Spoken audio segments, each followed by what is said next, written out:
ক্রীড়া প্রতিযোগিতা হওয়ার পরে আমরা 2:30টার সময় বাচ্চাদের টিফিনের ব্যবস্থা করেছিলাম, বিরতি দিয়েছিলাম এবং টিফিন দিয়ে তারপরে টিফিনের পরে বাচ্চারা একটু ওই যে গানের তালে তালে নাচ করছিল, আর আমরা শিক্ষকরা তখন টিফিন করছিলাম।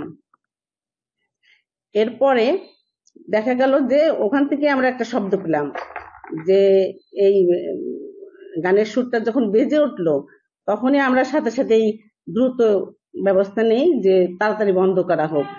তখন বন্ধ হয়ে গেল, কিন্তু তারপর মেয়েরা হয়তো মেয়েদের ভাষ্য যেটা, তারা বন্ধ হওয়ার পরেও মুখে মুখে গান করে গেছে।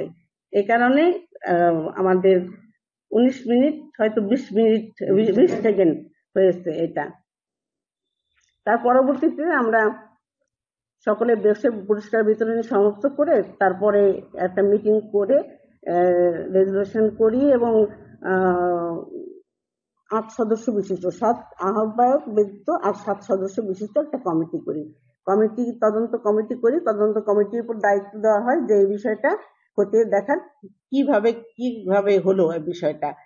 কিন্তু ওখানে যে ভিডিওটা হয়েছে সেটা আমাদের ওইভাবে নলেজে ছিল না যে ভিডিওটা ভাইরাল হবে কি হবে, কিন্তু পরবর্তীতে দেখা যাচ্ছে যে ভিডিওটা ভাইরাল হয়ে গেল। কিন্তু আমরা তদন্ত কমিটি পরবর্তীতে 2টো মিটিং করেছে, আর আজকে একটা ফাইনাল আমরা বসেছি যে রিপোর্ট দেওয়ার জন্য, যে তদন্ত করে কি আমরা পেলাম সেটা আমরা একটা রিপোর্ট আকারে দিব।